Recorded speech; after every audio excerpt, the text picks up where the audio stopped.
Chances are you're feeling lost and alone, lacking purpose. Even when you're in a group full of people, you feel alone sometimes, like nobody truly understands you. And I'm making this video. I'm probably not very good at making these videos, but I'm going to do it anyway. I'm more of a writer, but you are not alone. What you're going through is a trial, a test of your soul. I just want to start by telling you that if you look at my life, one would think that it's awful. I've got a bad back. I've had 4 back surgeries. Been dealing with that for over 10 years, almost 15 years. Everybody, my parents are sick and family dying, friends sick and dying, their parents sick and dying. It's rough. It really is. It can make you break down. And I just want to tell you my story about the day that all that changed. And I went from feeling sorry for myself to finding God, my spiritual awakening, my enlightenment, whatever you want to call it. It all started in November of 2022. So in November of 2022, November 18th, I was walking through the woods feeling extra sorry for myself. My mother had just had a stroke a few months before that. My dad had just had his second open heart surgery. Things were looking grim. I was in a lot of pain. My wife and I were fighting all the time, even in front of the kids. 2 young girls, 6 and 9 years old, younger then. But I was walking along, and the shores of Falls Lake, which part of it's behind me here. It was a beautiful day. I hear something running through the woods, and I'm like, oh, is there a big dog running up on me? I was like, I hope it's nice. But I'm not too worried about it because I love dogs. I love all animals. And I look over, and it's a doe, and she stops at the edge of there's a little cliff before the shore side there, and she stops and stares at me, and I look at her for a minute, and I go over and just start petting her, and she's nudging up on me just like a dog would, just like my dogs would. And she let me pet her for a while. Then she walked all the way around to find a good place to come down onto the shore with me, and starts walking along with me for about half an hour, just slowly walking right beside me, walking into the water, just looking out over the beauty of the surroundings. And it was like a switch went off that day. I knew that was the presence of God or some higher angel or something sending me a message exactly when I needed it. So I spent some time with the deer, like I said, about a half an hour. And when I left that day, everything had changed. I had found wisdom that I'd never had before. It was just there, and it was telling me to be curious and to seek things and to love and embrace the peace inside of me. And I was a changed person. Whatever you want to call it, my road to Damascus moment, filled with the Holy Spirit, my awakening, my enlightenment. It was the best thing that ever happened to me.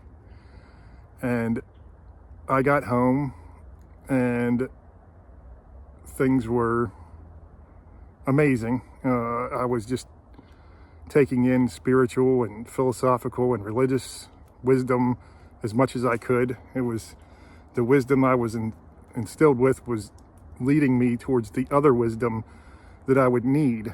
And sure enough, in the next few months, about a month and a half later, I would need it more than ever, and my family would need it more than ever. So about a month and a half later, my mother-in-law suddenly passed from a stroke. It was, no warning signs. She was generally pretty healthy, but you're never really expecting that from somebody who doesn't have chronic illness or terminal disease or something like that. But she went into a coma for a few days, and my wife had to go up there and take her off life support. And I don't know if we would have gotten through that time if I wouldn't have gotten that message from God with the deer coming to me. And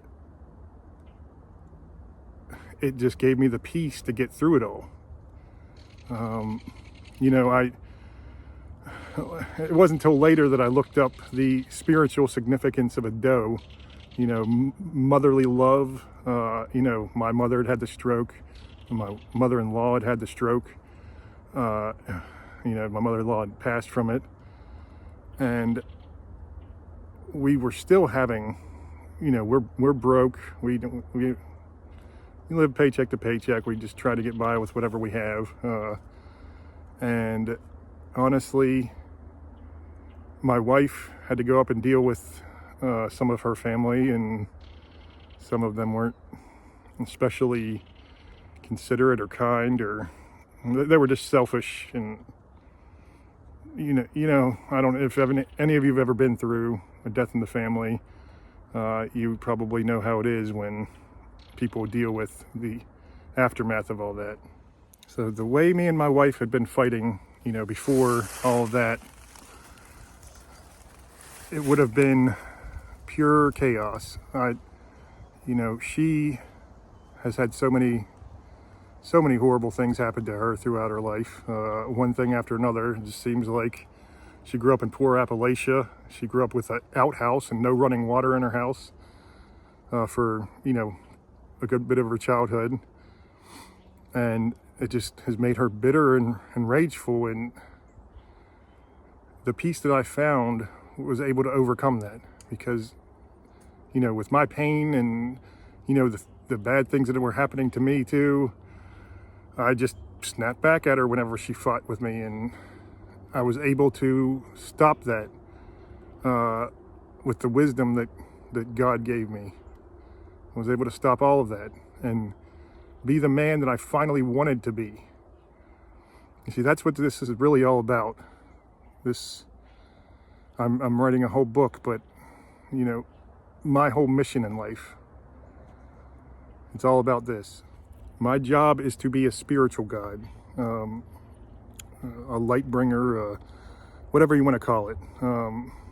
I always thought, I'll never be a spiritual person, with all the, I just think that crystal people and yoga people and, not that there's anything wrong with that. It's just not for me. I've always felt something deeper, but I've never wanted to really go into that lifestyle. But, it's funny because I do love crystals. I'm a rock hound myself. I'm out looking for rocks all the time. But years before my awakening, I was drawn to the woods, to be out in the woods as much as I can, to be outside as much as I can. And I even made it a New Year's resolution that year before in 2022 to be in the woods at least 15 minutes a day, every day, walking my dogs or being outside or whatever. And it all led to that moment. And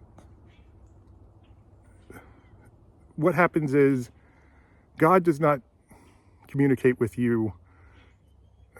Usually God can communicate however he wants, but for most of us, he communicates through nature, through animals, through not even just nature. That's where it's strongest usually. He can communicate through you. If you're locked in a prison in the middle of nowhere, underground, he would be able to communicate with you. He's everywhere. He's everywhere and everything. He can get to you anywhere and save you. But he syncs with nature to show you a catered path, a catered message just for you. It's not for anyone else. It's only for you. He sent me the deer, and since then he's sent me all kinds of messages that have just blown my mind even more.